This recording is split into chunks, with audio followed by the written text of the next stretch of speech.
award di berbagai jurnal ilmiah dan beliau juga memimpin berbagai conference internasional, termasuk salah satunya yaitu adalah International Conference on Business Management and Accounting. Selain itu, beliau juga aktif sebagai Ketua International Forum on Digital Economic and Technology Advancement. Dengan pengalaman yang luar biasa ini, di berbagai forum nasional dan internasional, serta keterlibatan beliau dalam berbagai proyek penelitian, maka Dr. Nicholas Ronaldo merupakan sosok yang sangatlah berperan aktif ya dalam penelitian dan sangat luar biasa kita dapat bisa sharing langsung dengan beliau.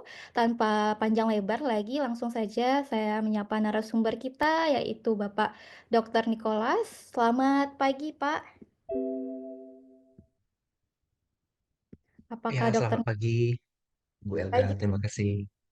Semoga sehat selalu, Pak. Ya, Ya, terima kasih. baik. Untuk mempersingkat waktu, mungkin kita langsung saja mendengarkan pemaparan materi oleh Bapak Dr. Nicholas dengan waktu kurang lebih 60 menit. Kemudian kita akan melanjutkan dengan sesi diskusi dengan waktu 30 menit. Silakan kepada Bapak Dr. Nicholas, waktu dan tempat dipersilakan. Ya, terima kasih Ibu Elga. Terima kasih kepada Bapak Raffles, kepada panitia semuanya yang sudah menyelenggarakan acara di hari Minggu ini.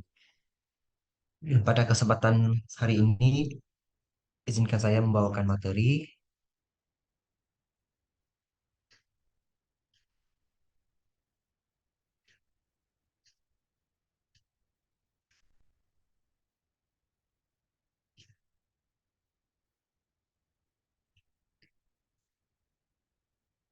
Ini share screen-nya dari panitia ya, berarti ya? Atau dari saya?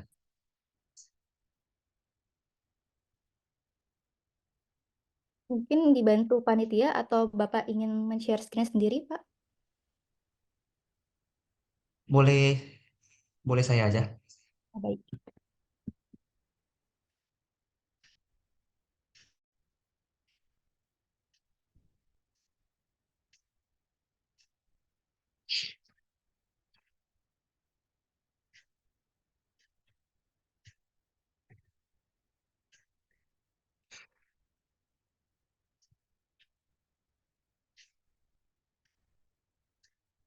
Oke, izinkan saya untuk membawakan materi pada pagi ini yang berjudul Trik Jitu Tembus Publikasi Scopus bagi Pemula.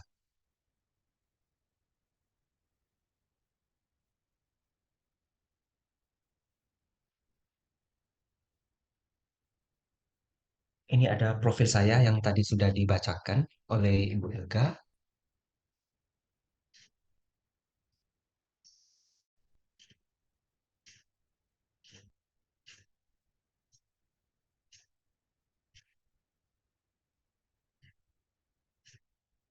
Oke, kita masuk ke dalam materi. Kalau kita mau bicara tentang Scopus, kita harus tahu dulu ya pentingnya publikasi Scopus untuk akademisi dan peneliti. Nah, jadi yang pertama tuh ada indeksisasi Scopus sebagai standar internasional. Di Indonesia sendiri, kita juga menggunakan Scopus ya sebagai standar internasional kita. Scopus itu database terbesar yang mengindeks jurnal bereputasi tinggi. Banyak institusi pendidikan dan penelitian yang mengacu pada Scopus sebagai tolak ukur kualitas riset kita. Makanya sering kita diminta profile Scopus, diminta link atau akun Scopus kita. Nanti dia mau lihat jumlah publikasi kita berapa, jumlah high index kita berapa, dan seterusnya. Kemudian ini juga sebagai syarat akademik dan karir. Banyak universitas dan lembaga riset mewajibkan publikasi Scopus untuk kenaikan jabatan akademik. Bahkan ada juga yang harus masuk, kalau mau masuk organisasi harus punya Scopus. Kalau untuk menjadi guru besar, lektor kepala, atau mau lulus doktor, itu juga perlu Scopus. Jadi untuk syarat akademik dan karir memang sangat diperlukan. Kemudian dampak ilmiah dan kolaborasi global. Publikasi di Scopus itu meningkatkan visibilitas dan citasi karya ilmiah kita. Bisa membuka peluang kerjasama penelitian internasional juga. Nah, manfaat publikasi Scopus dalam karir akademik. Yang pertama itu untuk kenaikan pangkat dan jabatan akademik seperti yang sebelumnya sudah dijelaskan. Perguruan tinggi ada yang memerlukan syarat itu. Tapi kalau untuk jabatan akademik yang seperti lektor kepala dan guru besar itu wajib Scopus. Kemudian hibah penelitian dan pendanaan. Beberapa penyelenggara hibah itu mewajibkan kita harus ada Scopus yang berkaitan dengan bidang ilmu yang mau kita ajukan. Seperti di BIMA, Dikti, LPDP, ataupun lembaga internasional. Kemudian reputasi akademik dan kredibilitas, artikel yang dipublikasikan di Scopus itu lebih mudah diakses dan dikutip oleh peneliti lain, jadi bisa meningkatkan impact factor dari karya ilmiah kita. Saya sendiri sudah beberapa kali memperhatikan ya, artikel saya yang biasa dengan artikel yang Scopus lebih cepat disitasi yang Scopus itu. Berarti memang sudah terbukti, saya sudah merasakannya sendiri. Kemudian peluang sebagai reviewer dan editor di jurnal internasional. Kalau kita sudah punya Scopus, kita akan lebih mudah untuk terlibat dalam proses peer review internasional dan meningkatkan jejaring akademik, Bapak Ibu. Kemudian berkesempatan untuk karir di luar negeri. Banyak universitas luar negeri yang menjadikan publikasi Scopus sebagai salah satu syarat dalam rekrutmen akademisi. Kemudian kita harus memahami Scopus dan standarnya. Apa itu Scopus? Scopus adalah database pengindeks jurnal akademik terbesar di dunia yang dimiliki Elsevier. Jadi, indeksisasi dari Scopus ini mencakup jurnal, proceeding, konferensi, buku akademik dari berbagai disiplin ilmu. Publisher yang terindeks ini sebagian saja, ada Elsevier, Springer, Taylor Francis, Wiley, IEEE, Emerald, dan ada beberapa yang lain juga ya, masih banyak. Dan tentunya hanya jurnal yang telah melewati seleksi ketat yang dapat masuk dalam Scopus. Kemudian di Scopus juga ada yang namanya faktor dampak atau impact factor dan set score. Kalau set score ini sistem penilaian Scopus untuk jurnal berdasarkan jumlah citasi dalam 4 tahun terakhir. Kemudian SGR atau Skimago Journal Rank ini mengukur dampak jurnal berdasarkan citasi yang berbobot.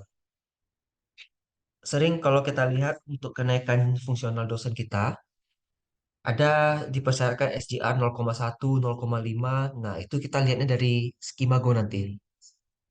Kemudian H-index, ini adalah indeks produktivitas dan dampak akademik dari seorang peneliti atau jurnal. Peneliti atau jurnal masing-masing ada ya untuk H-indeksnya. Nah, kemudian apa bedanya Scopus Q1 dan Q4 dan cara mengeceknya? Q1 sampai Q4 ini adalah kuartil pembagian peringkat Scopus. Dikatakan Q1 kalau dia top 25%. Berarti seperempat teratas.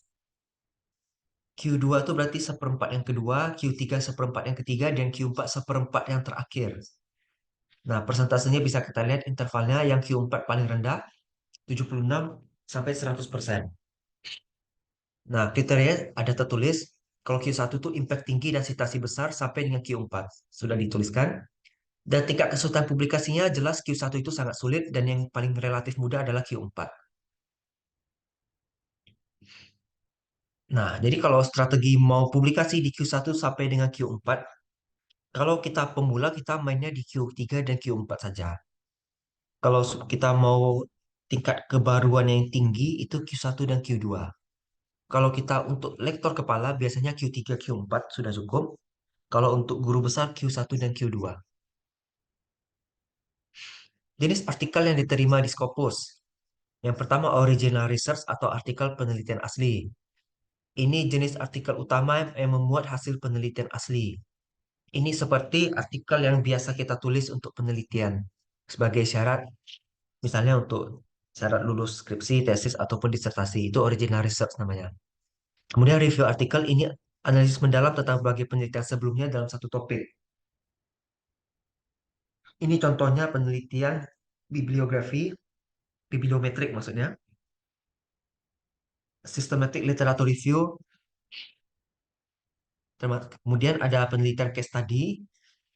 Ini studi kasus spesifik dengan analisis mendalam, sering ditemukan di bidang bisnis, kedokteran, dan teknik. Kemudian short communication, laporan singkat tentang temuan penelitian yang belum cukup untuk menjadi artikel penelitian penuh. Kemudian conference paper, itu berasal dari proceeding konferensi. Beberapa bisa kita akses di Scopus. Seperti IEEE itu sering ada proceedingnya bisa terlihat Scopus. Ada juga Atlantis Press di bidang bisnis ya. Nah, kemudian artikel yang biasanya tidak diterima di Scopus. Laporan teknis atau makalah yang hanya bersifat deskriptif, esai opini tanpa data penelitian, dan artikel yang tidak mengikuti format akademik standar. Cara mengecek jurnal terindeks Scopus. Kita lihat nanti dari Skimago, websitenya sudah dituliskan, dan juga Elsevier Journal Finder itu juga bisa. Nanti kita akan coba praktekkan. Kemudian langkah menulis artikel berpeluang tembus Scopus. Yang pertama, kita melihat pemilihan topik yang relevan dan up to date. Kunci utamanya adalah memilih topik yang menarik dan terkini, Bapak Ibu. Ciri-cirinya, yang pertama harus relevan dengan tren penelitian terbaru, seperti artificial intelligence, sustainability, fintech, digital transformation. Kemudian memiliki novelty atau kebaruan, bukan sekadar replikasi dari penelitian sebelumnya. Kemudian memecahkan masalah yang sedang berkembang di dalam bidang ilmu tertentu, dan berkontribusi secara teoritis dan praktis bagi dunia akademik dan industri. Tools untuk mencarinya, kita pakai Google Scholar Trends, pakai Scopus Preview, WOS Hot Papers, IEEE Explore, dan Springer Link. Jika Anda baru memulai, coba meneliti topik yang sering dikutip, lalu cari riset gap penelitian yang bisa dikembangkan.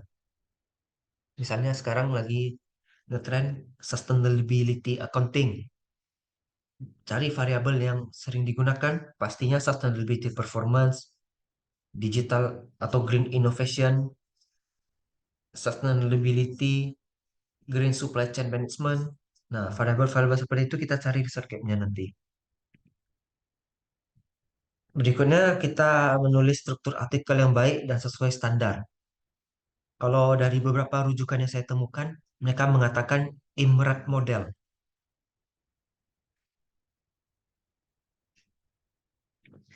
IMRAT model itu singkatan dari Introduction, Methodology, Research, and Discussion. Nah, setiap jurnal Scopus memiliki format baku dalam struktur artikelnya. Yang pertama itu abstrak, maksimal 250 kata.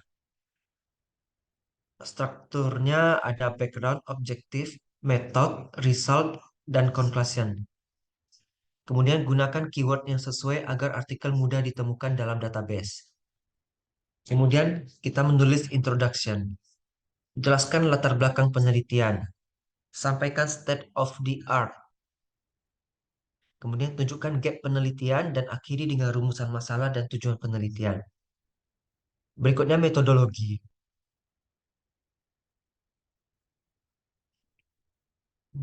Kita jelaskan metode penelitian yang digunakan, kuantitatif, kualitatif, mixed method, eksperimen, survei, atau yang lainnya. Sebagai sampel, teknik pengumpulan data dan alat analisis yang akan digunakan. Misalnya, sampel kita pakai purposive sampling, teknik pengumpulan data pakai dokumentasi atau data atau wawancara, alat analisisnya pakai SAM, PLS, atau SPSS ya. Pastikan metodologinya repeatable dan verifiable. Repeatable artinya ketika orang lain mau melakukan penelitian yang sama dengan kita, mereka cukup baca artikel kita, mereka sudah mengerti. Kalau verifiable itu terverifikasi, validitasnya terjaga ya, dan reliabilitasnya. Kemudian result and discussion.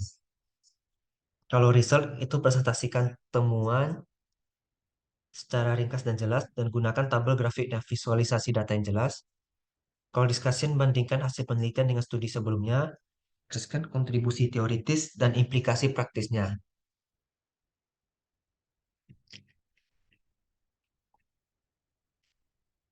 Mohon maaf, suara saya masih terdengar jelas ya sampai Masih sekarang. terdengar jelas, Pak? Oke, terima kasih. Untuk discussion, kita bandingkan hasil penelitian dengan studi sebelumnya, jelaskan kontribusi teoritis dan implikasi praktis, dan sebutkan keterbatasan penelitian untuk memberikan ruang penelitian lebih lanjut. Di conclusion atau kesimpulan, ringkas hasil utama dan sampaikan implikasi penelitian dan jangan menambahkan informasi baru di kesimpulan. Sering saya lihat beberapa peneliti seperti itu. Informasi baru kita jelaskannya di discussion, jangan di kesimpulan. Kesimpulan adalah ringkasan dari penelitian kita. Kemudian untuk tambahan ada acknowledgement, itu jika ada sponsor atau hibah penelitian. References itu wajib. Dan kalau bisa gunakan alat, Mendeley, Zotero, atau yang lainnya. Kutip artikel dari Scopus juga kalau mau terbit di Scopus. Itu wajib. Dan saya secara personal sering menambahkan state of the art. Meskipun sudah saya jelaskan tadi di introduction, tapi saya ingin pertegas lagi bahwa kalau kita ingin publikasi di Scopus, wajib ada state of the art atau novelty. Kemudian ini tambahan juga, saya secara personal sering menuliskan teori. Karena kalau kita tidak pakai teori, rasanya penelitian itu kurang cocok, kurang enak. Orang bilang kurang afdol ya. Minimal satu aja teorinya. Misalnya, kalau kita mengangkat topik tentang sustainability accounting, ya setidaknya kita kutip teori triple bottom line oleh Elkington.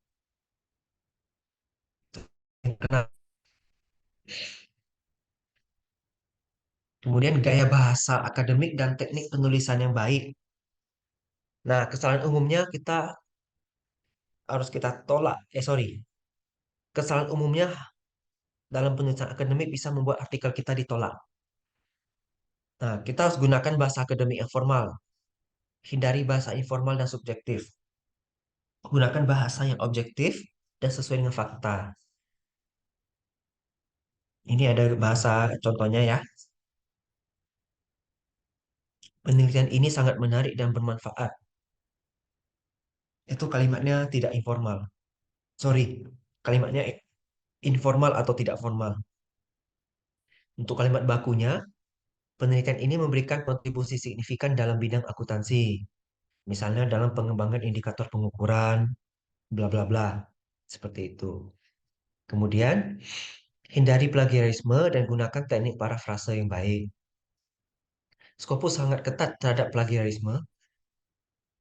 Above 15% itu rejected. Pakai Turnitin untuk cek similarity. Contoh teknik parafrase. Digital transformation affects company's performance significantly. Itu rasanya kurang enak kalau dibaca. Lebih cocoknya begini. The implementation of digital transformation has a substantial impact on business performance. Ini lebih enak untuk dibaca. Kemudian gunakan citasi yang tepat, citasi sesuai jurnal yang mintanya apa. Biasanya APA, American Psychological Association, sekarang sudah versi ketujuh ya kalau di Mendeley. IEEE itu sering juga, tapi lebih sering di jurnal komputer saya lihat. Harvard beberapa, terutama jurnal-jurnal yang diterbitkan oleh Harvard. Kemudian ada Vancouver. Vancouver itu dia biasanya pakai angka tanpa footnote. Kemudian ada juga yang modelnya pakai footnote. Nah, itu semua tergantung dari tempat jurnal yang mau kita tuju. Pakailah aplikasi Mendeley, Zotero, EndNote, atau aplikasi yang lainnya yang untuk membantu kita melakukan manajemen referensi. Menggunakan referensi yang berkualitas, ini dari Scopus atau WOS. Jurnal Scopus ini hanya menerima referensi dari jurnal sumber yang terpercaya. Ciri-cirinya berasal dari jurnal Trinidad Scopus atau WOS yang diterbitkan 5 tahun terakhir, kecuali untuk teori fundamental. Seperti misalnya teori Elkington itu tahun 1980-an, kalau tidak salah ingat. Research based view teori itu juga sudah lama ya. Kemudian kalau di keuangan ada struktur modal, ada teori Modigliani-Miller, teori Miller model, teori Jensen, free cash flow model, pecking order teori lah. Itu kan sudah lama sekali. Itu masuk teori fundamental. Tidak mungkin nih bisa kita kutip di tahun 2020 sampai 2025 kan, kalau 5 tahun terakhir. Kemudian kutip juga artikel yang memiliki jumlah citasi yang tinggi. Artinya memang penelitian itu valid. Kenapa? Karena disitasi banyak orang. Kemudian cara mencari referensi yang berkualitas itu dari Scopus Preview, Google Scholar, WOS, ResearchGate, Academia Edu. Nanti saya kasih prakteknya ya, Bapak Ibu. Strategi memilih jurnal yang tepat. Kita harus mengenali jurnal predator dan cara untuk menghindarinya sebagai berikut. Pertama, kita ketahui dulu apa itu jurnal predator. Adalah jurnal yang mempublikasikan artikel tanpa melalui proses peer review yang ketat. Publikasi ini dapat merusak reputasi akademik Anda. Cirinya, yang pertama proses reviewnya terlalu cepat, misalnya terbit dalam beberapa hari tanpa revisi. Kemudian yang kedua, biaya publikasi tinggi tanpa transparansi, misalnya meminta pembayaran di awal tanpa menjamin proses peer review. Yang ketiga, tidak terindeks dalam database akademik resmi, seperti Scopus atau WOS. Yang keempat, jurnal websitenya tidak terlihat profesional, memiliki banyak kesalahan tata bahasa atau tidak mencantumkan informasi kontak yang jelas. Yang kelima, editor atau reviewer tidak jelas, misalnya mencantumkan nama akademisi terkenal tanpa izin mereka. Kemudian cara mengecek jurnal predator. DOAJ bisa, Berlitz yang paling terkenal ya, Scopus Journal Checker ini pasti, pakai ISSN juga bisa, ResearchGate, Twitter atau grup Facebook akademik itu juga bisa. Kalau kita menerima jurnal, menerima email jurnal ya, yang tidak dikenal dan minta Anda untuk ngirim artikel atau menjadi editor, itu harus kita waspadai juga. Cara memilih jurnal Scopus yang sesuai dengan bidang penelitian. Memilih jurnal tepat sangat penting agar artikel tidak ditolak hanya karena tidak sesuai dengan cakupan jurnal. Pertama, pakai SGR ya, Scimago Journal Rank. Kemudian yang kedua, Elsevier Scopus. Yang ketiga, Call for Papers dari jurnal terkemuka. Pilih jurnal yang memiliki scope yang relevan dengan penelitian kita, impact factor atau set score yang baik, dan proses peer review yang transparan dan jelas. Jangan asal milih jurnal dengan impact factor tinggi yang juga. Pastikan kesesuaian topiknya diutamakan daripada hanya mengejar skor Q1 dan Q2. Tidak apa-apa kita ambil Q1 yang skornya paling rendah, selagi itu memang cocok dengan penelitian kita. Jurnal dengan turnaround cepat seperti 3 sampai 6 bulan biasanya lebih baik daripada yang membutuhkan waktu bertahun-tahun. Karena kita dosen kan perlu untuk fungsional. Kalau publikasi nunggu 2 tahun ya kita 2 tahun gimana mau ngajuin gitu. Logikanya ya. Kemudian strategi membaca author guidelines secara cermat. Kita baca MN scope-nya, pastikan penelitiannya sesuai dengan fokus jurnal. Contoh, jurnal Accounting and Education. Berarti ya hanya khusus untuk ini pendidikan akuntansi dan bukan sekedar pendidikan aja atau akuntansi aja. Nah, jadi Bapak Ibu yang ada profesi yang dosennya berkarir dosen bidang pendidikan akuntansi, nah cocok di jurnal yang Accounting and Education karena penelitiannya pasti ke arah sana.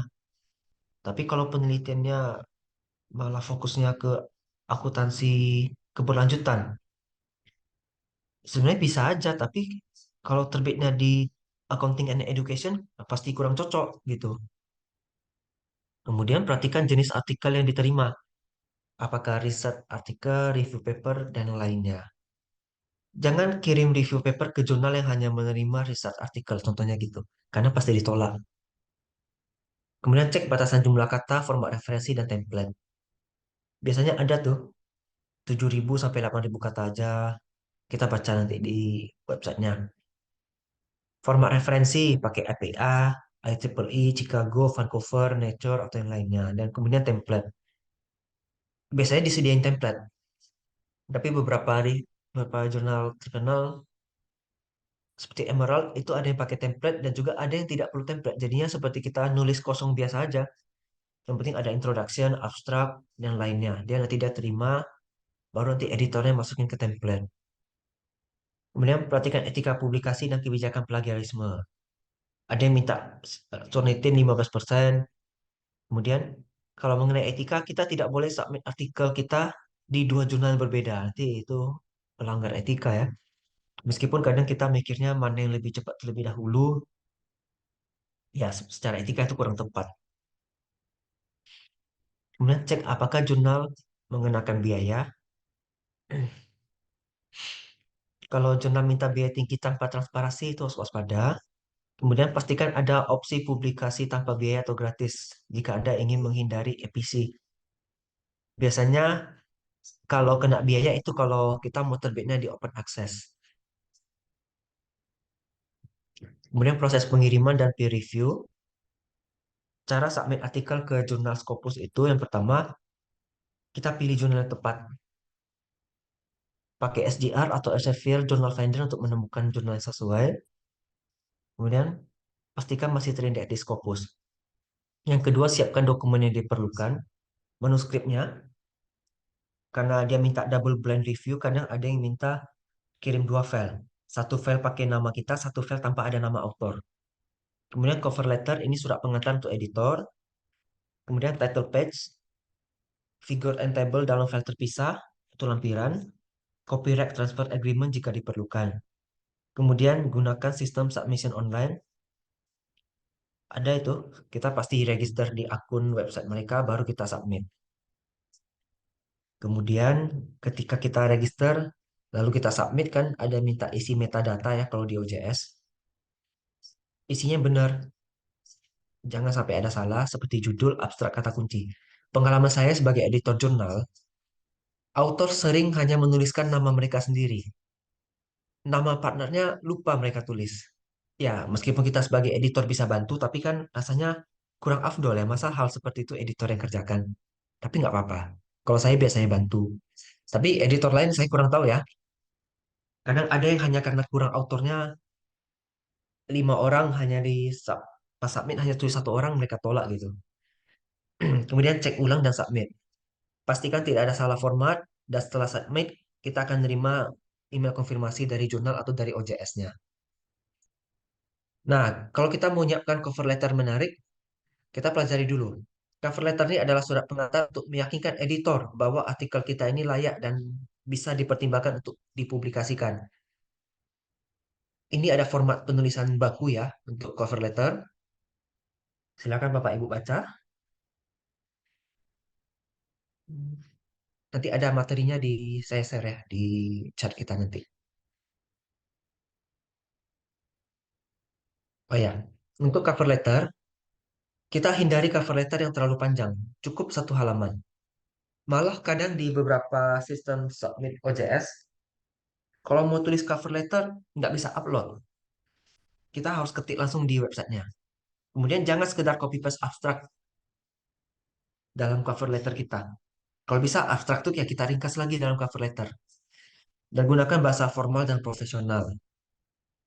Kemudian proses review dan cara menghadapi revisi dari reviewer.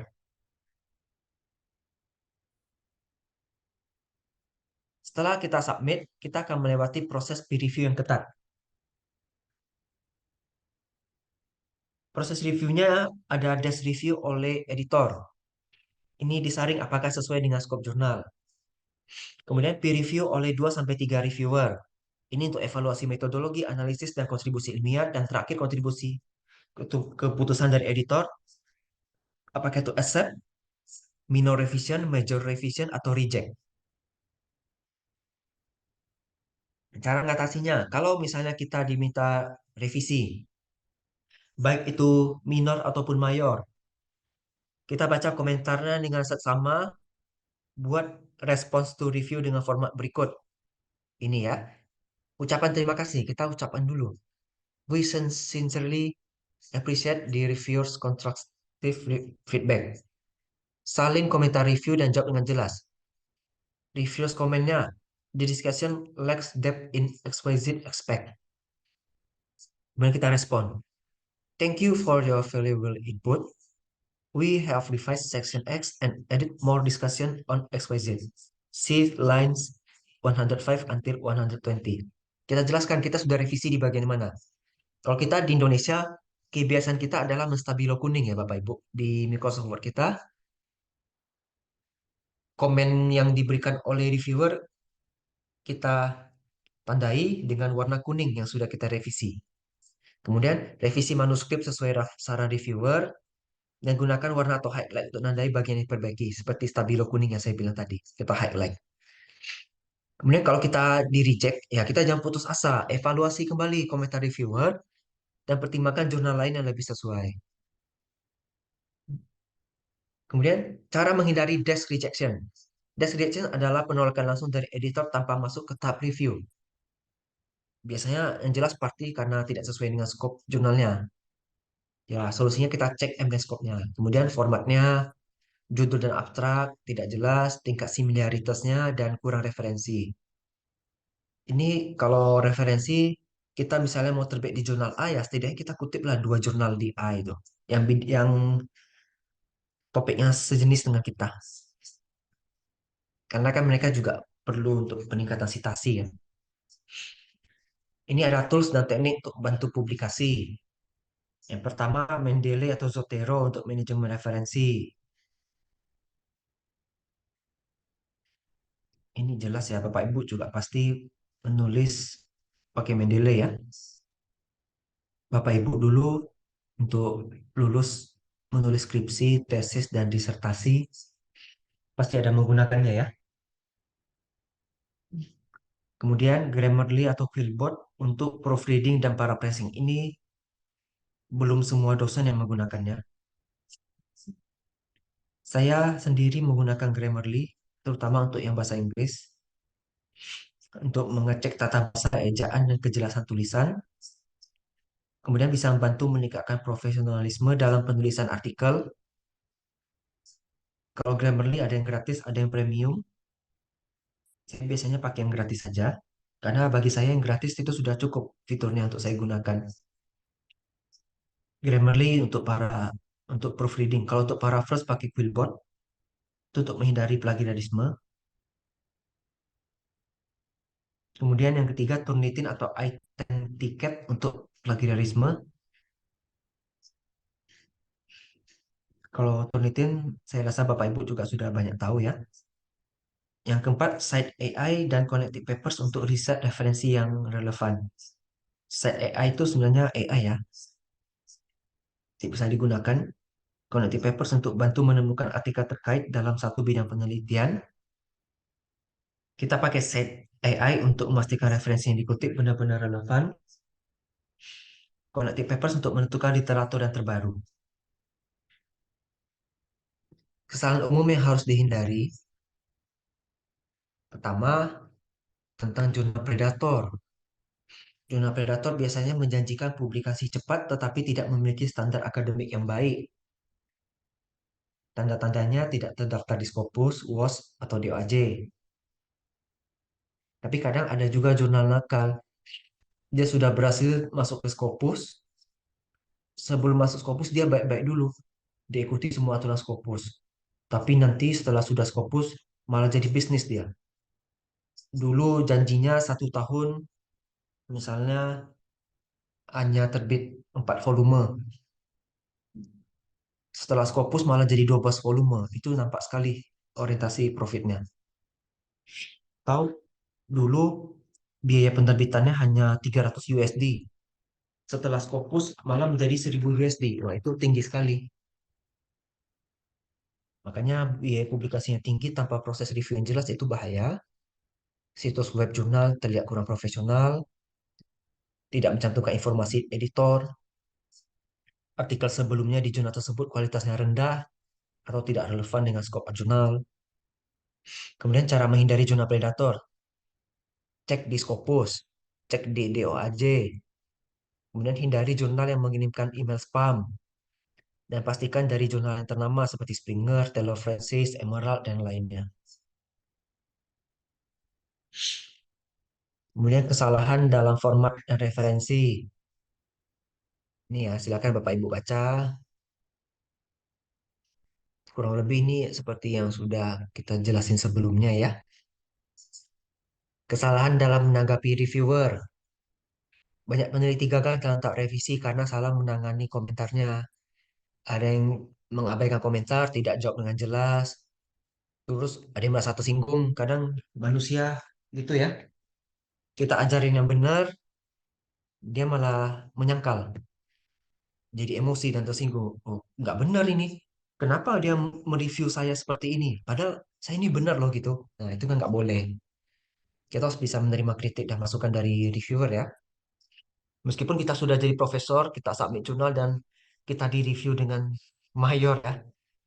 Ya, jangan hanya karena kita profesor, kita tidak boleh dikritik ya. Nggak boleh seperti itu.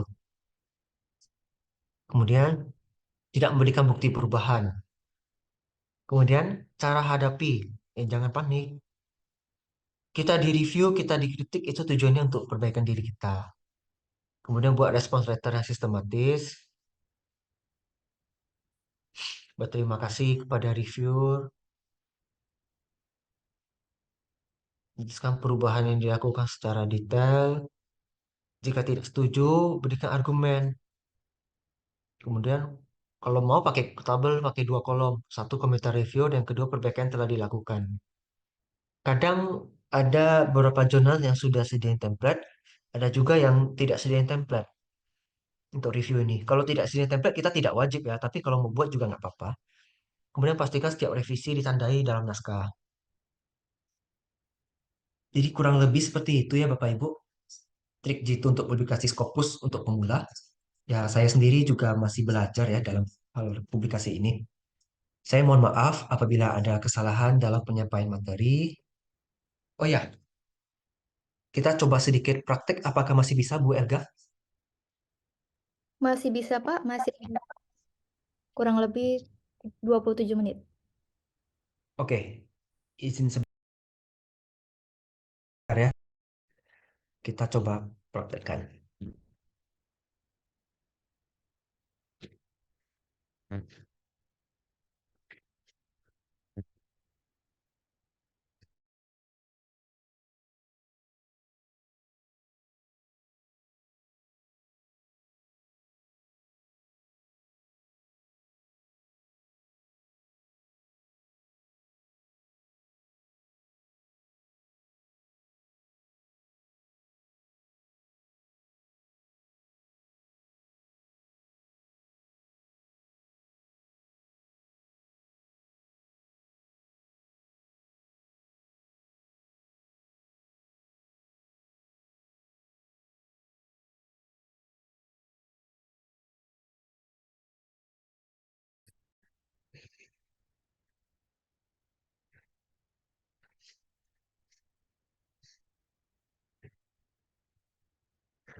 Tadi ada beberapa tools ya Bapak Ibu. Setelah kita lihat di sini, kita pakai Scopus, kita pakai Skimago, pakai WOS, kemudian kalau jurnal SFL Funder,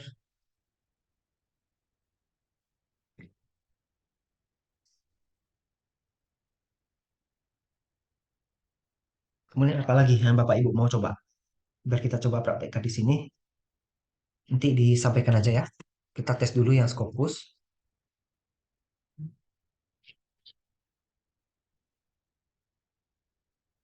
Oh, ada yang minta praktek cara kita untuk praktekkan cara kita awal data Scopus dan sampai awal artikel kita apakah ini berbayar. Kemarin saya nyoba agak ribet, jadi saya tinggal. Kalau untuk daftar Scopus, Pak, maaf, ya Pak Tommy, untuk daftar Scopus, kita register biasa, Pak. Dan itu tidak berbayar. Kita cukup create account di sini. Atau kalau Bapak Ibu sudah punya Mendeley, ketika sign in, kita pakai akun Mendeley. Itu bisa. Jadi tidak berbayar. Kalau saya nggak bisa praktek lagi karena saya sudah punya akun. Karena saya sudah punya akun ya nggak bisa buat akun baru. Mungkin Bapak Ibu ada yang langsung bertanya dan ini langsung dipraktekkan, bisa dapat mengaktifkan mikrofonnya ataupun videonya. Silakan. Izin Pak, tanya sedikit Pak. Ya,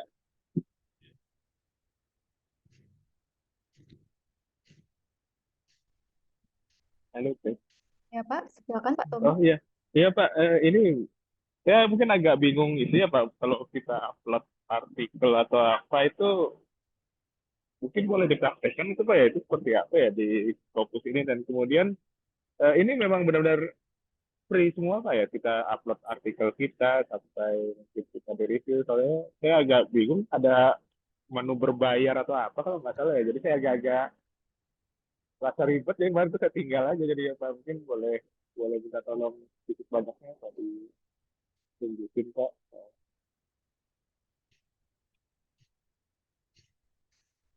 Saya kurang tahu yang Bapak maksud yang mana, tapi kalau berbayar saya nggak tahu. Karena selama ini saya kadang bantu teman juga daftar akun Scopus tidak ada bayar, Pak.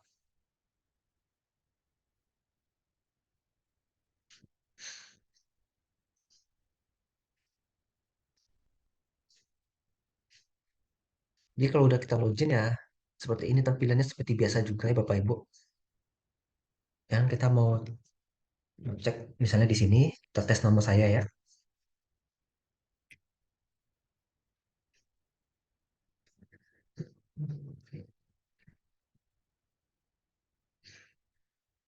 Ada muncul ini penelitian saya.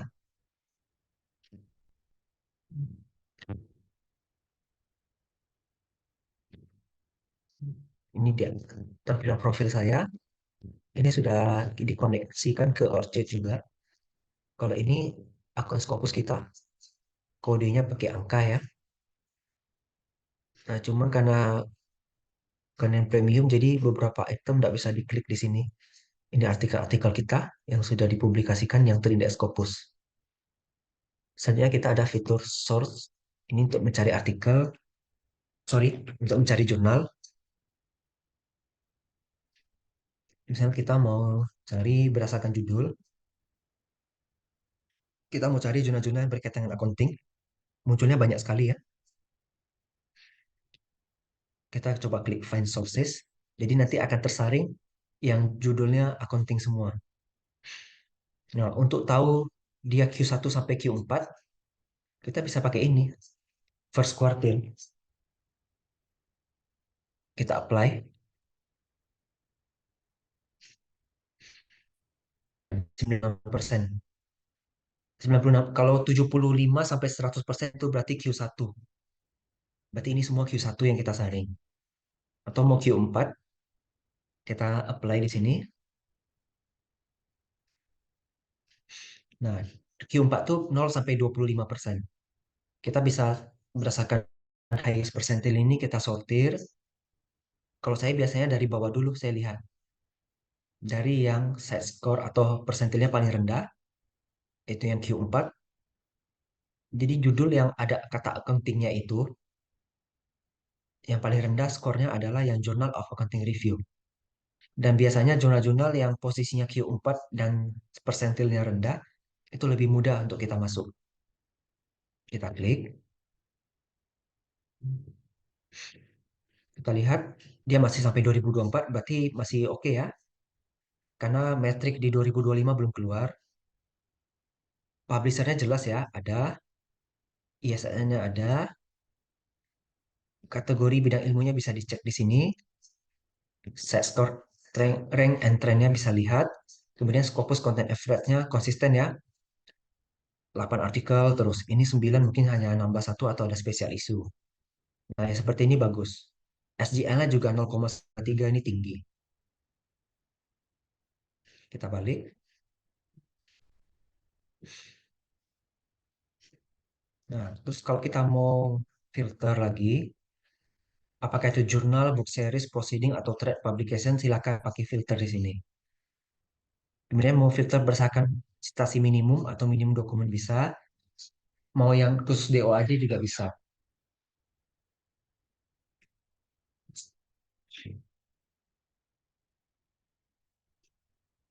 Jadi Bapak Ibu, silakan di otak-atik fokusnya kalau mau publikasi ya. Silakan dicek. Ini Pak Nikolas, Ya, tadi membaca SJR, high index tadi gimana Pak? Nilainya berapa, paling rendah berapa, paling tinggi berapa gitu Pak? Bisa dijelasin Pak? ya. Kalau kita melihat dari sini bisa Pak. Hari highest percentile SGR. Bukan. Side score. Kalau kita Yang mau tadi lihat itu slide yang sebelumnya Pak, tadi ditampilin nilainya, SJR-nya, high index-nya tadi. Nah ini yang ini Pak. cara Ya, bacanya gimana Pak ini Pak? kalau cara baca sebenarnya lihat dari sini Pak. Side score 0,3 itu berarti masih Oh, rendah. 0,3 itu artinya apa Pak? Dia di sini Pak. Measure average citation received per dokumen. Artinya jumlah sitasi rata-rata per dokumen yang dipublikasikan. Berarti masih 0,3. Artinya kalau ada 10 artikel berarti baru 3 artikel yang sudah disitasi. Ini ada metodologi perhitungannya Pak. Kemudian SGR Berarti kalau citasinya rendah, pengaruhnya kemana Pak ya? ke ininya ke pemeringkatan jurnalnya. Kalau jurnalnya citasinya masih rendah, berarti Q4 dia. Kalau citasinya udah banyak, itu nanti bisa naik ke Q3 sampai Q1. Kalau SJR-nya itu apa artinya Pak? SGR itu Skimago Journal Rank. Dia bisa lihat dari sini, Pak. Ini webnya. Kita lihat dari jurnal ranking.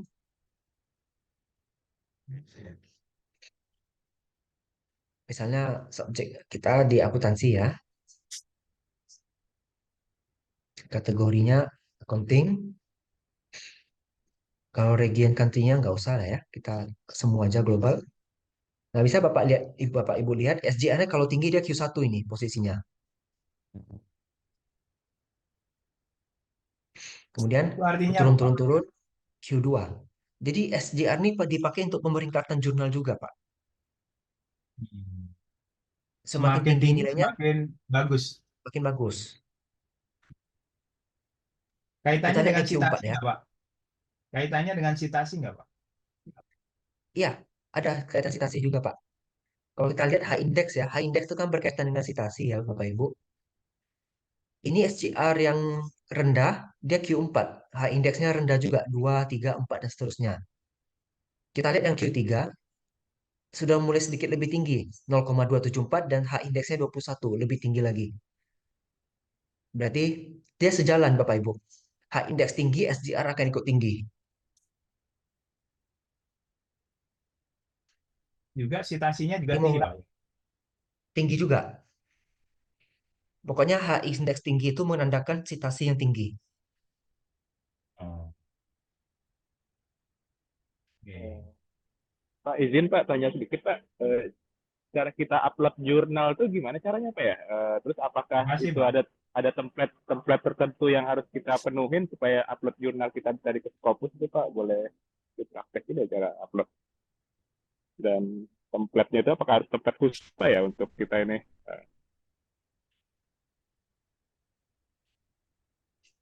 Maaf Pak, suaranya putus-putus Pak di tempat saya. Halo?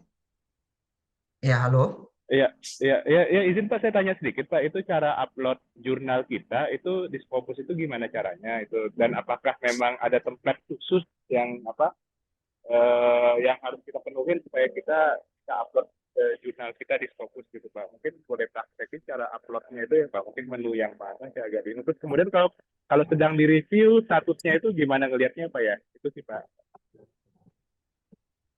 Jadi cara dari upload sampai kita melihat status itu sih Pak.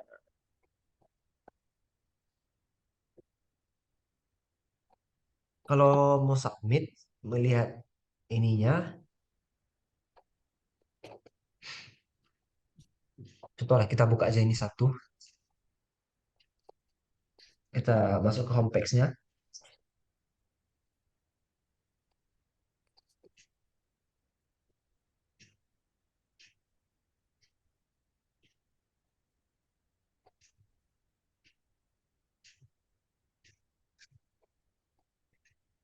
Nah ini ada submission, ada manuskrip.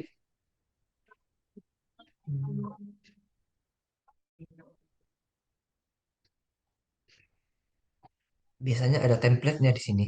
Kalau nggak ada template, berarti kita sesuai yang kita bisa aja.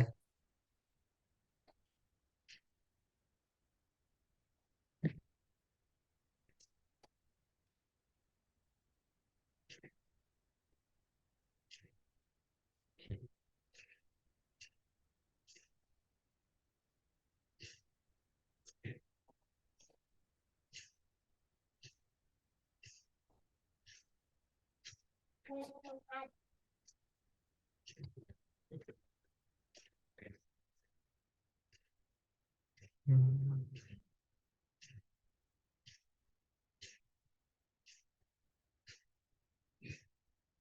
Right for authors.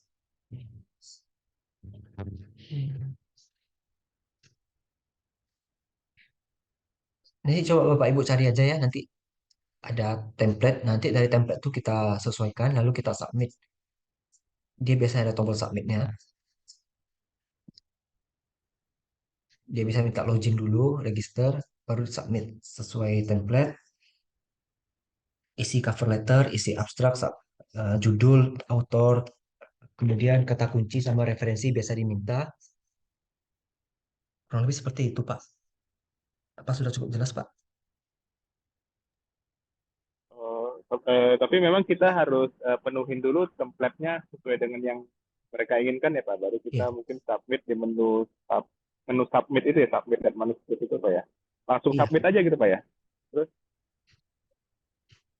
iya. eh, Oke, Bapak register, upload, lalu submit. kemudian kalau melihat status sedang view atau apa mungkin seperti apa ya Pak? Status yang sedang review atau mungkin kalau misalnya lama gitu kita hubunginnya gimana ke mereka itu tolong review dong. Misalnya udah 3 bulan kok nggak review gitu. Itu gimana Bapak, caranya Pak? Bapak email ke editornya, Pak.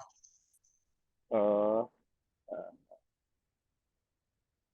iya itu kelihatan apa ya statusnya misalnya kita lagi di mana gitu lihat statusnya di mana kayak status sedang Iya, proses gitu. ini nggak ada caranya, Pak. Memang harus kayak gitu. Salah satunya cara kita email ke editor, atau di beberapa OJS ada fitur untuk kirim pesan ke editor.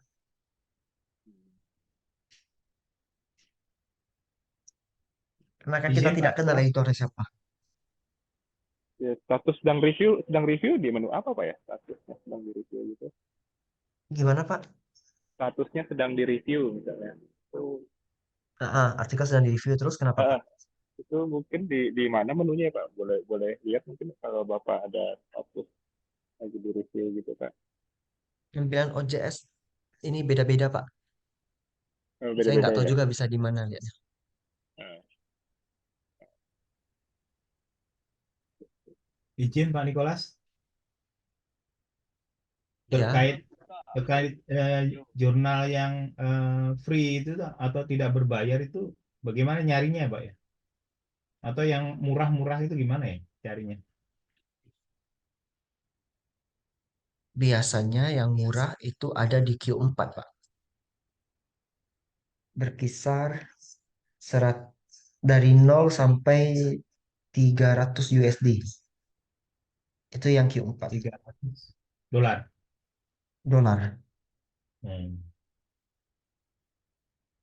Kalau mau tahu free-nya dari mana, ya biasanya kita buka satu-satu, Pak. Hmm. Bisa juga Bapak dari DOAJ ya. Ngelihatnya dari mana ya? Kalau dia free. Ya kita harus cek di sini, Pak. Ada kadang tertulis artikel processing charge. Cuma kita harus baca-baca di sini.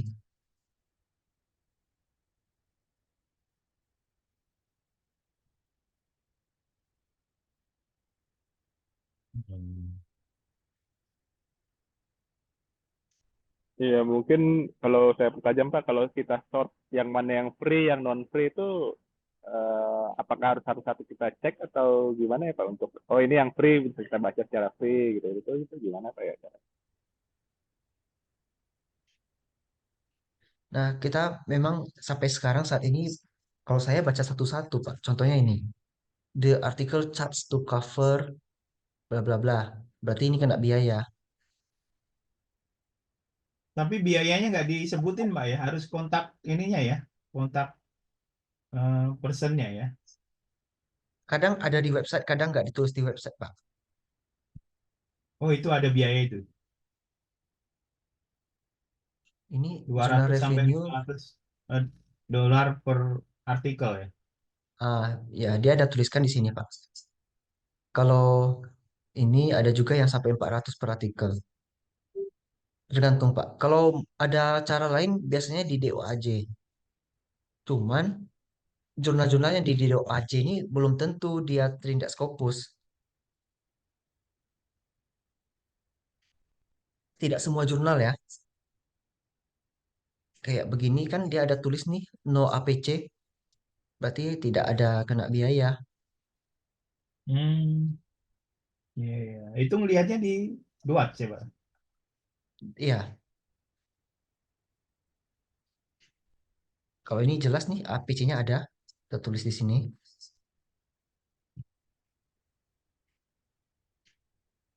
Ini Duatnya semua artikel atau khusus artikel accounting aja, Pak?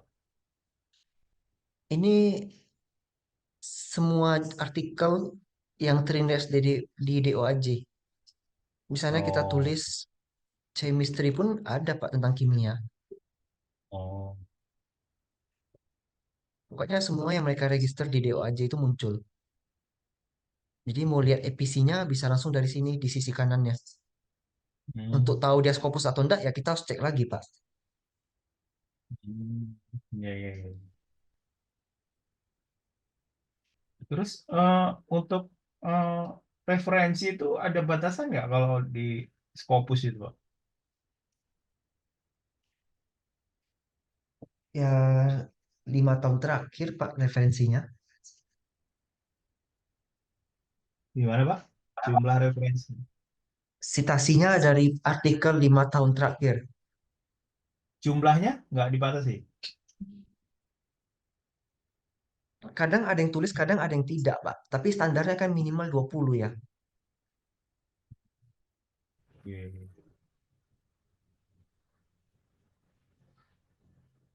Berarti saat review itu di ini ya, dikasih masukan ya, Iya, Pak. tambahkan atau tidaknya gitu ya. Iya. Oke.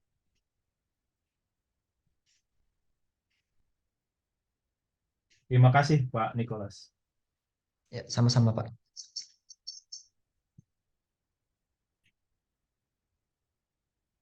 Kemudian ini kalau kita pakai WOS, kita misalnya cari jurnal accounting di sini. Inilah dia, jurnal-jurnal accounting yang terindeks di WOS. Kita coba klik satu.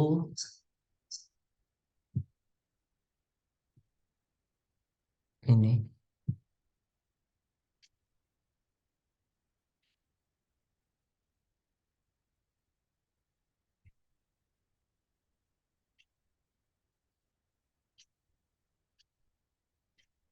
Kalau dia minta login. Oke. Kalau ini jurnal finder, Bapak Ibu kalau mau cari jurnal Scopus, tapi bingung mau submit di mana, pakai alat bantu ini. Bapak Ibu tinggal ketik abstraknya, atau pakai cara kedua, pakai kata kunci judul atau MS Scope-nya. Oh, ini semacam AI-nya ya. Iya, betul Pak. Misalnya kita pakai kata kunci aja ya, biar cepat. Pak Nicholas, Iya, iya. Eh, kalau kita mau buat artikel itu, apakah bisa dibantu oleh AI semacam ChatGPT atau apa, Pak? Silakan Bu kalau memang mau dipakai. Tapi yang jelas setelah hasil dari AI kita tinjau kembali artikelnya. Itu ter, Jangan iya ya, ya silakan Bu. iya itu kalau kita mau plagiaris, mau dicek plagiarisnya itu kena biasanya berapa persen itu ininya plagiarisnya, plagiasinya. Artinya kita ingin tahu apakah kira-kira dengan menggunakan AI, ChatGPT atau semacamnya, itu kira-kira apakah peluang besar untuk plagiaris itu besar atau gimana? Supaya kita tahu juga, jangan kita asal menggunakan itu pada cukup tinggi dari sisi plagiarisnya, Pak. Kita coba cek hasil AI-nya itu di Turnitin. Turnitin kan ada fitur baru, cek AI. Jadi selain cek similarity, kita juga cek AI. Kalau memang aman ya sudah, nggak apa-apa Bu, lanjut. Oh iya, oke, oke, siap. Tapi tetap kita campurkan dengan bahasa kita sendiri. Oh iya, Jangan 100% ambil dari AI-nya. oh siap, siap. Terus itu Pak, ada yang namanya, kalau kita mau submit di Scopus ya, ada yang namanya ORCID ID, itu apa ya Pak? Oh, ORCID itu sejenis ID kita sebagai peneliti, Bu. Ini. Ibu register aja. Ini gratis registernya.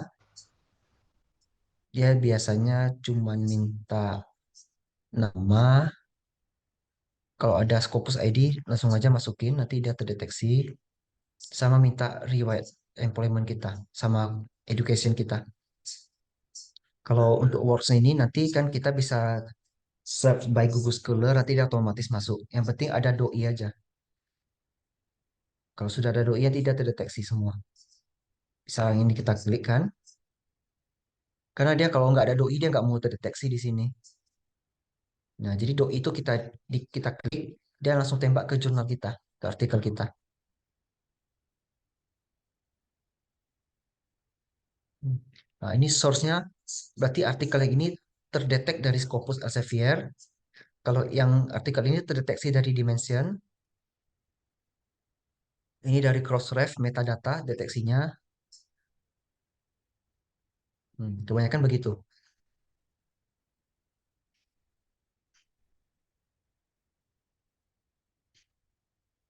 Gak apa-apa, Bu, diregister aja. Kalau bisa Bapak Ibu semuanya register ORCID. Tidak sulit caranya. Tinggal klik sign in register, nanti tinggal ikutin selesai.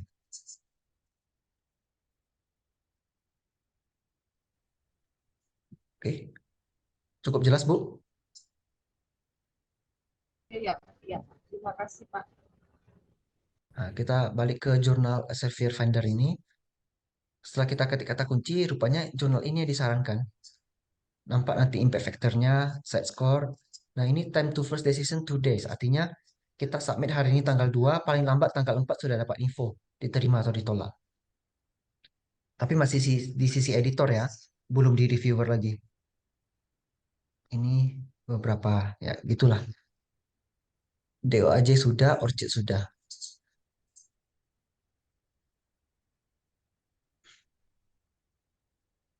Itu sementara saya kembalikan dulu ke Bu Elga selaku moderator. Baik, terima kasih banyak atas pemaparan yang luar biasa oleh Pak Nicholas. Sangat detail ya, sampai dipraktekkan juga terkait bagaimana mencari jurnal yang terindeks. Kemudian mungkin kita melanjutkan lagi ya Pak ya sesi pertanyaan. Di sini saya akan membacakan beberapa pertanyaan yang sudah ada di kolom chat.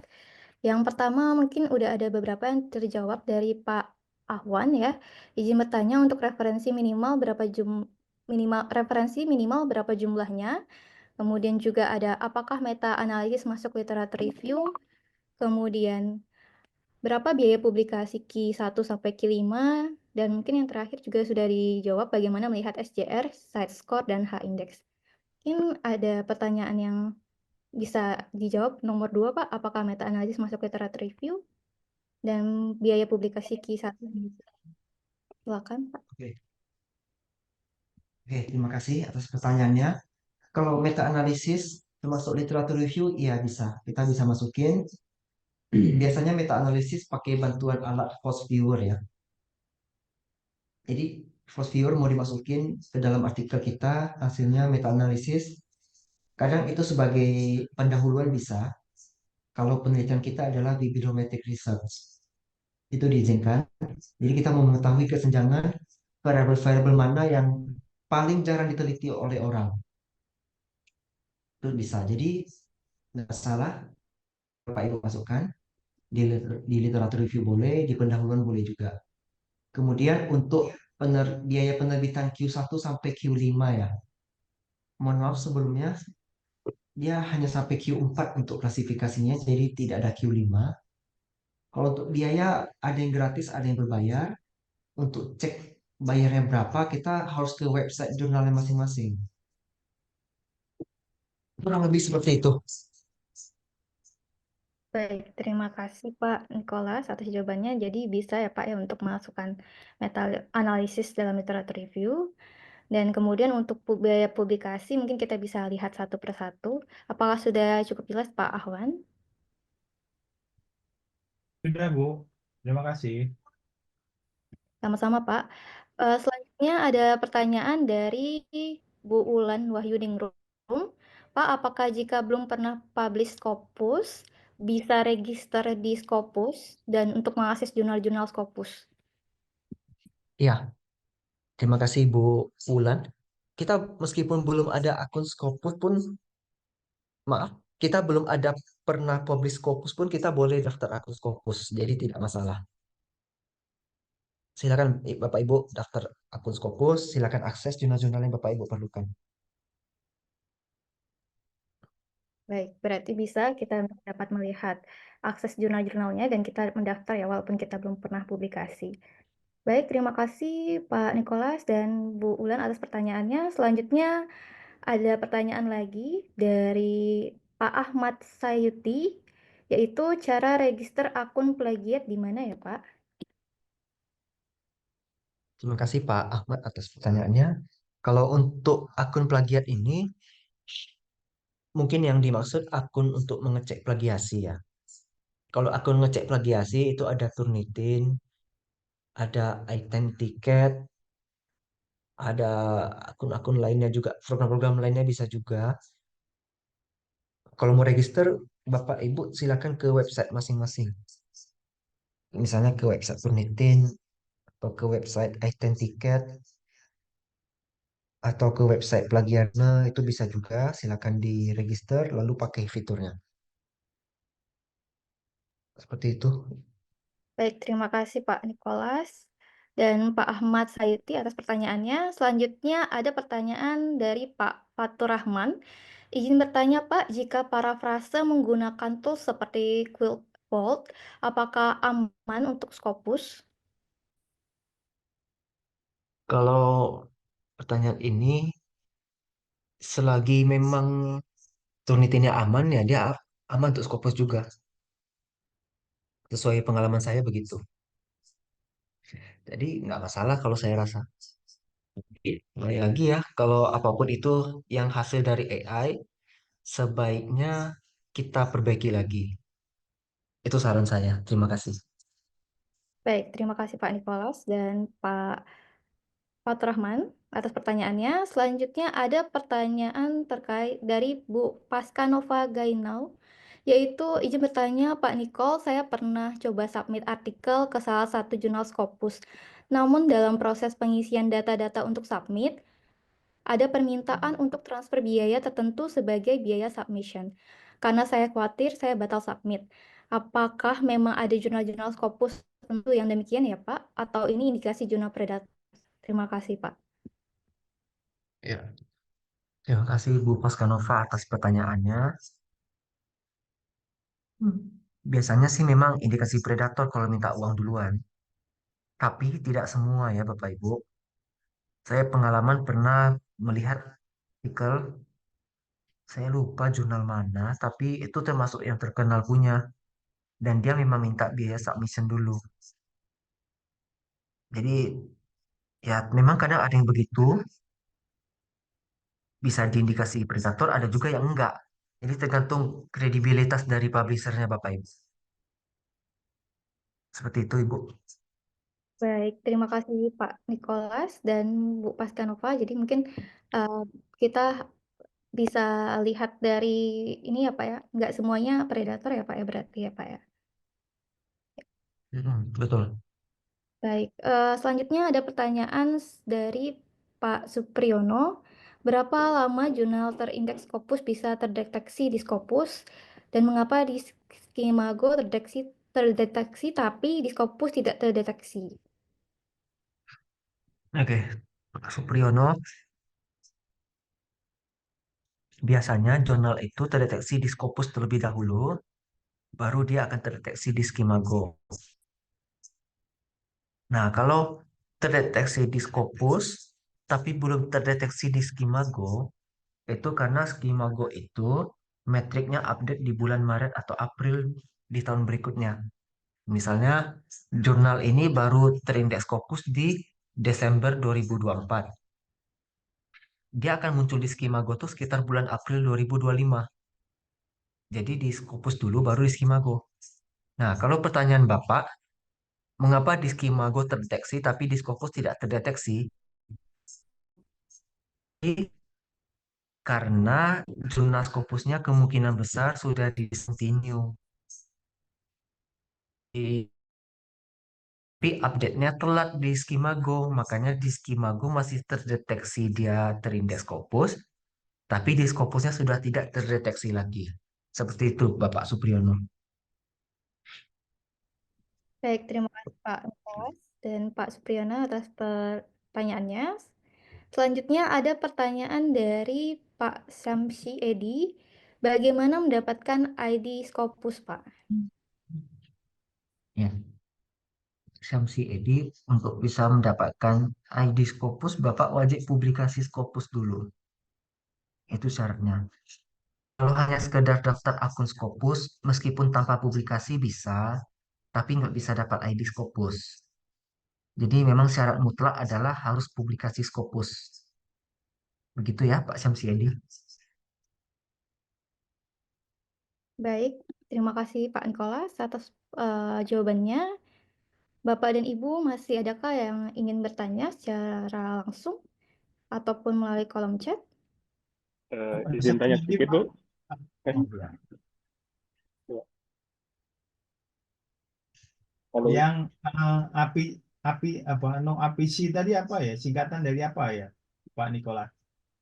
Dalam pembayaran tadi di Doats. Oh, ya ya. PC, Article Processing Charge, atau biaya pemrosesan artikel. Oh ya, oke. Terima kasih Pak. Ya, sama-sama. Izin tanya sedikit, Pak Nikola. Halo, Pak. Ya. Ya. Ya, ya, saya kan melihat Pak Nikolas tuh artikel Scopus itu banyak banget Pak ya. Mungkin saya boleh minta sharing dari Bapak itu. Mungkin proses Bapak itu ketemu novelty, ketemu sesuatu yang baru, terus masuk Scopus itu bagaimana prosesnya ya Pak? Apa menemukan hal itu gitu loh. Terus yang kedua, ya mungkin Bapak kebanyakan apa metodenya kuantitatif apa kualitatif Pak ya? Dan kemudian di Scopus itu sebenarnya gimana sih kriterianya dia kalau kualitatif itu seperti apa, kuantitatif itu seperti apa yang bisa masuk fokus gitu Pak. Mungkin boleh sharing gitu Pak, terima kasih.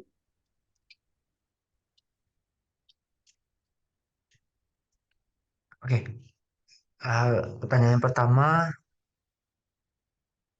tadi tentang novelty ya tadi ya. Iya, Soalnya iya. saya agak sama-sama suaranya.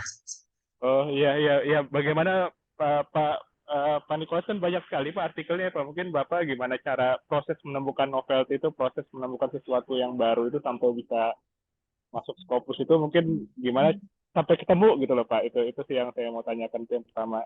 Mungkin tipsnya itu gimana Pak? Yang kedua, ya Ya, itu dulu deh Pak. oke.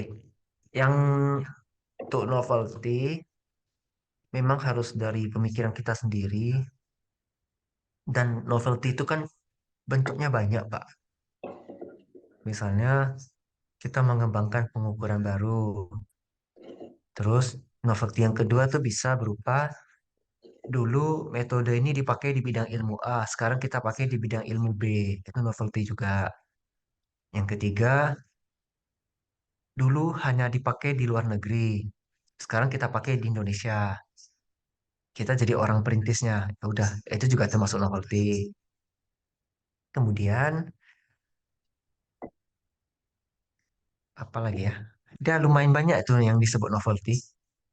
Jadi tergantung dari kebijakan kampus masing-masing. Kalau kita kuliah S3 bisa beda-beda itu. Jadi intinya sesuatu yang baru, sesuatu yang berbeda. Atau contohnya variabel ini belum pernah menjadi moderasi atau mediasi. Di penelitian kita jadikan dia moderasi. Itu juga termasuk novelty, Bapak Ibu. Jadi mengembangkan novelty memang harus dari pemikiran kita sendiri ya. Kalau kita tanya AI, kadang lain jawabannya agak aneh. Jadi memang ide atau konsep awal harus dari kita. Kalau mau pakai AI untuk mengembangkan silakan. Cukup jelas, Pak? Iya. Eh, sampai ketemu itu Bapak gimana Pak? Misalnya punya sesuatu yang Bapak challenge gitu apa gitu mungkin yang terakhir ini kan mungkin boleh contohkan dari mungkin ya dari jurnal yang Bapak udah terbitkan di KP gitu Pak.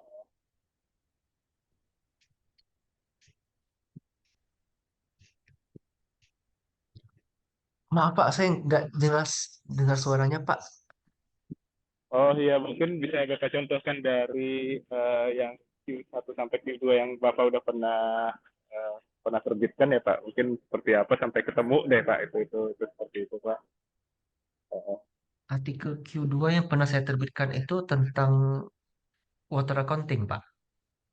Faktor accounting ya sampai Bapak ketemu novelty bahwa hal tersebut itu merupakan yang memang apa ya sesuatu yang baru itu boleh sharing Pak itu gimana caranya Pak ya?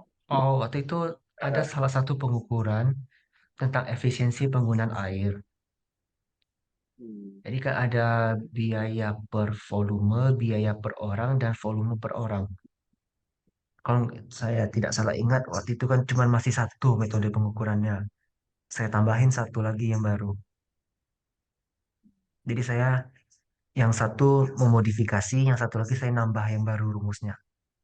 Itu untuk mengukur efisiensi penggunaan air waktu itu, Pak. Bapak kan lebih banyak metode kuantitatif atau kualitatif Pak? Itu yang Bapak terbitkan Kalau di dulu saya kuantitatif, sekarang saya kebanyakan campuran, Pak. campuran itu boleh Pak ya?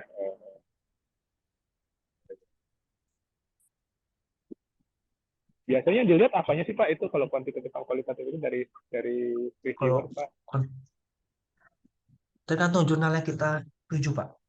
Ada satu jurnal di Scopus, dia diterbitkan oleh Emerald. Dia hanya khusus menerima akuntansi tapi yang kualitatif. Nah, kalau itu udah jelas, Ada yang kuantitatif jangan kualitatif. masuk, pasti ditolak. Metode campuran pun ditolak itu. Tapi Fokusnya kalau kemana Pak? misalnya tidak dituliskan, ya berarti mau kuantitatif ataupun kualitatif nggak ada masalah. Editor dan reviewer tetap akan terima, asalkan sesuai dengan scope jurnalnya.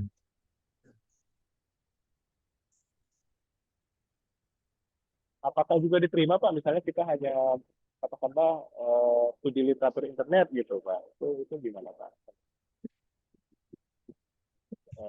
Katakanlah suatu penelitian mengenai fraud atau apa itu kan mungkin agak ya, sulit ya Pak.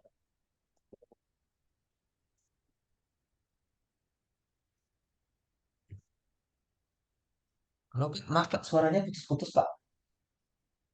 Iya, sebenarnya kalau misalnya studi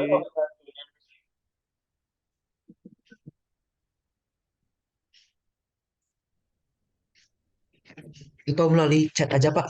oke, Halo, iya Pak Nikolas. Saya mau tanya Iya Bapak. Bu. Nah, saya minta tolong ke teman untuk submit di Q2. Eh, yang masuk di autor itu hanya 2 orang, autor 1 sama autor 2.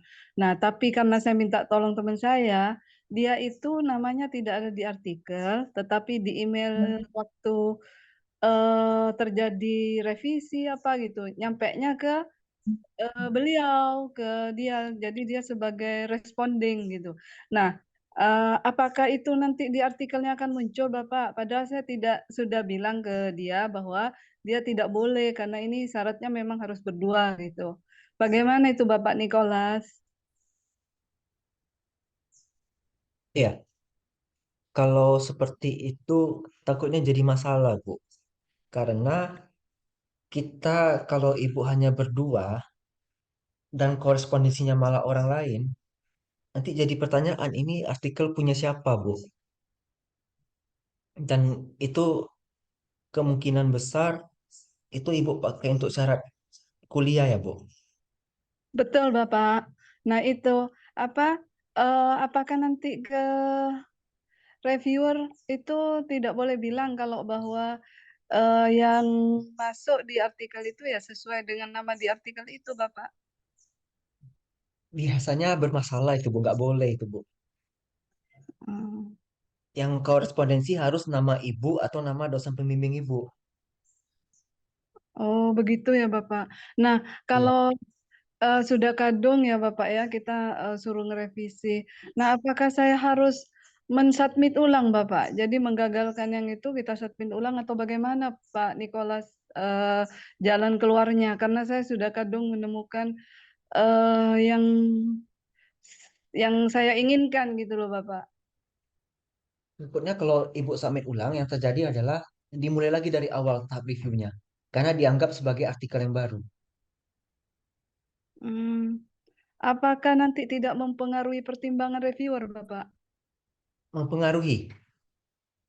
Dia Oh. mengira ini ada apa, kenapa ibu sampai submitnya 2 kali. Oh. Oh, kalau yang teman saya tuh bilang, enggak kok Bu, nama saya enggak ada di artikel itu, hanya saya em, apa kalau ada revisi gitu Bapak, biar saya cepat tanggap begitu katanya Bapak. Ya sih, Bu, saya paham, Bu. Cuman beresiko, Bu. Apalagi kan Scopus. Kalau ibu mau jadikan itu sebagai syarat, takutnya bermasalah. Oh, gitu ya Bapak. Ya, makasih loh Bapak Nicholas atas Ya, informasinya. ya, sama-sama, Bu. Baik, mohon izin Pak Nikolas, mungkin kita bisa jawab 4 pertanyaan ya lagi karena waktu tinggal 10 menit. Mungkin pertama dari Bu, Bentar, silakan. Pak Juga. Saya Bu Oktiva mau tanya ke Pak Nikolas. Halo, Iya, iya, Bu. begini Pak, untuk metode dan dalam jumlah ini ya, misalnya metodenya menggunakan kualitatif. Setahu saya, biasanya besarnya sampel itu harus harus banyak begitu. Artinya di atas 100. Padahal kalau kualitatif kan sebetulnya tidak harus sampel besar begitu. Nah, ini biasanya tidak atau menyulitkan masuk di Scopus. Nah, bagaimana nih saran Bapak kalau dengan jumlah sampel yang sedikit tapi bisa masuk di Scopus, Pak? Paling tidak di Q4 atau Q3. Mohon saran ya, terima kasih. Iya, terima kasih Bu Oktiva. Kalau masalah sampel untuk kualitatif, kalau 100 nggak mungkin lah Bu, terlalu banyak. Kualitatif itu kan kita deep analisis, analisis yang sangat mendalam terhadap suatu fenomena. Jadi itu biasanya 5 sampai 10 pun sudah banyak sekali itu untuk kualitatif. Jadi kalau untuk bisa tembus ke Scopus, itu lebih diutamakan pada analisis dan pembahasannya. Dan memang bisa memberikan kontribusi. Jadi tidak masalah jumlah sampel atau respondennya kecil. Saran saya ya tetap utamakan di pembahasannya, Bu, sama implikasinya. Misalnya menggunakan mix method bagaimana, Mbak? Mix method juga nggak masalah, Bu. Mau Iya, itu kuantitatif tidak didukung kualitatif atau kualitatif didukung kuantitatif, sama saja, ya, tetap di tidak harus sampel pembahasannya. besar ya. Saya ulang tidak harus sampel besar ya, Pak. Tidak harus. Oh ya, terima kasih. Sama-sama, Bu. Baik, pertanyaan selanjutnya yaitu dari kolom chat ya, Pak, dari Pak Jainal. Bagaimana teknik melakukan riset metode campuran, Pak? Metode campuran itu ada dua, kuantitatif didukung kualitatif dan kualitatif didukung kuantitatif. Kalau Bapak penelitiannya mulai dari kuantitatif, berarti Bapak lakukanlah penelitian kuantitatif pakai alat analisis SEM, SPSS atau sejenisnya. Baru untuk mendukung hasil penelitian itu, Bapak lakukan wawancara terkait. Itulah kuantitatif yang didukung oleh kualitatif. Kalau sebaliknya, kualitatif berarti Bapak lakukan wawancara seperti biasa ke orang-orang responden tertentu, misalnya 5-10 orang. Kemudian, supaya dapat data dari orang-orang tersebut, Bapak kasih kuesioner. Kuesioner yang pakai skala angka ya, jadi bisa dikuantitatifkan untuk mendukung hasil penelitian yang wawancara tadi. Secara ringkas seperti itu, Pak. Terima kasih. Baik, terima kasih Pak Nicholas dan Pak Jainal atas pertanyaannya. Pertanyaan selanjutnya yaitu dari Bu Margaret. Sebelumnya mohon maaf saya terlambat join. Izin tanya Pak, biaya publikasi untuk Q1 dan Q2 itu sekitar berapa Pak? Dan bagaimana cara mengecek biayanya? Kemudian trik apa biar bisa tembus publikasi di Q1 dan Q2? Untuk biaya publikasi Q1, Q2 itu biasanya sudah di atas $1.000. Cenderungnya begitu. Jadi kalau dirupiahkan 15 juta ke atas. Kemudian cara ngecek biaya ke jurnal, kita cek bagian guidelines atau author, nanti ada tulis APC atau Article Processing Charge. Kadang ada yang tulis, ada yang enggak. Jadi memang cari sendiri. Kemudian trik supaya bisa tembus Q1, Q2, saya sendiri masih belajar untuk Q1, Q2. Jadi masih proses juga. Tapi ya yang jelas artikelnya harus sejalan dengan bidang ilmu yang di jurnal tersebut dan analisisnya harus bagus. Terima kasih. Baik, terima kasih Pak Nicholas dan Bu Margaret atas pertanyaannya. Pertanyaan terakhir ya mungkin ini Pak, dari Pak Supriyono, yaitu apakah studi meta-analisis dengan sumber-sumber penelitian online bisa diterima Pak? Oke. Meta-analisis sumber penelitian online bisa diterima, bisa selagi memang sudah diterbitkan dan bisa kita rujuk dalam bentuk jurnal atau buku. Jadi nggak masalah, Pak Supriyono. Silakan digunakan. Yang penting jelas ya. Terima kasih. Baik, terima kasih Pak Nicholas dan Pak Sriono atas pertanyaannya. Mohon maaf karena waktu telah habis, jadi saya akhiri untuk sesi pertanyaan sesi diskusi kita. Sebelumnya saya mengucapkan terima kasih banyak ya atas pemaparan yang luar biasa kepada Pak Dr. Nicholas ya sudah membagikan ilmunya pada hari ini. Sedikit mungkin saya sampaikan kesimpulan dari pemateri kita pada pagi hari ini terkait dengan trik jitu tembus Scopus bagi pemula. Jadi publikasi di Scopus ini penting bagi akademisi untuk meningkatkan kredibilitas, mendapatkan hibah penelitian, peluang kolaborasi global, serta untuk kenaikan jabatan akademik. Memahami Scopus dan standarnya, yaitu Scopus adalah database pengindeks jurnal akademik terbesar dan kita bisa lihat kategori Scopus mulai dari Q1 hingga Q4. Kemudian kita juga harus memperhatikan langkah-langkah dalam menulis artikel agar artikel kita dapat diterima, serta memilih jurnal yang tepat dengan dibantu menggunakan skema Go Journal Rank, kemudian ada Elsevier Journal Finder.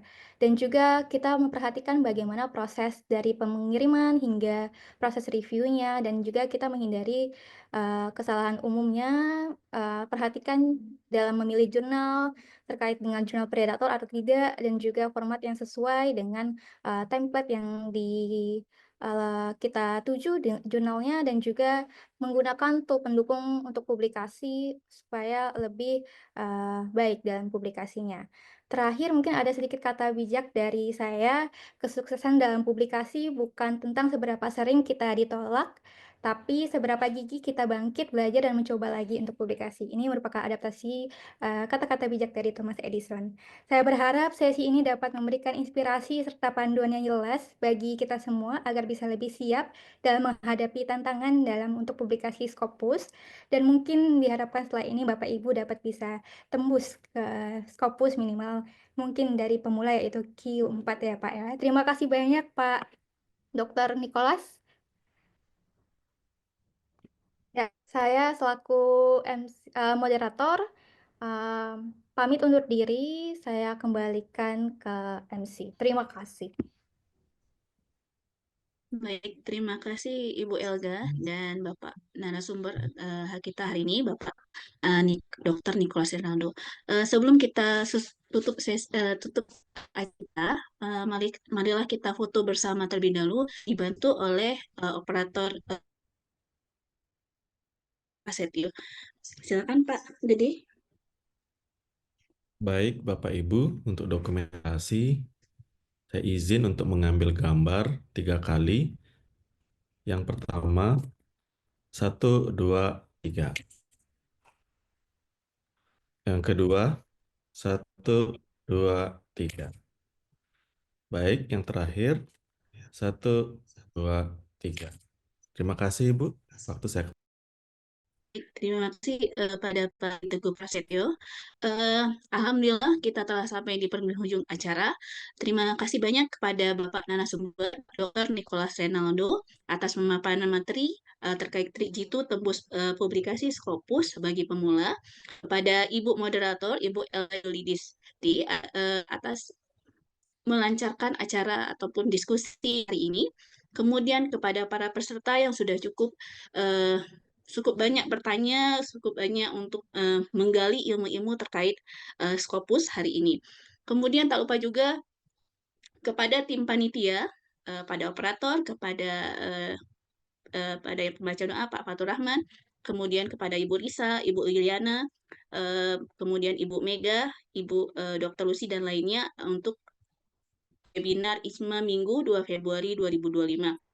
Kemudian telah banyak ilmu yang kita dapatkan hari ini, semoga bisa kita aplikasikan dan bisa mencoba untuk menulis publikasi Scopus bagi pemula yang sudah kita ketahui trik gitunya yang telah disampaikan, dipaparkan sangat baik oleh Bapak Nicholas Rinaldo. Saya atas nama panitia bertugas, mewakili panitia bertugas, menyampaikan permohonan maaf apabila ada salah kata dan perbuatan. Untuk link Asensi sudah di-tag di chat, kemudian ada juga di grup WA. Sampai bertemu untuk acara ISMA lainnya di hari Sabtu dan Minggu. Selamat weekend Bapak dan Ibu. Terima kasih. Saya tutup dengan mengucapkan alhamdulillah. Assalamualaikum warahmatullahi wabarakatuh. Terima kasih semuanya. Terima kasih, Bu. Terima kasih Pak Nicholas, Bu Rahma, dan seluruh panitia.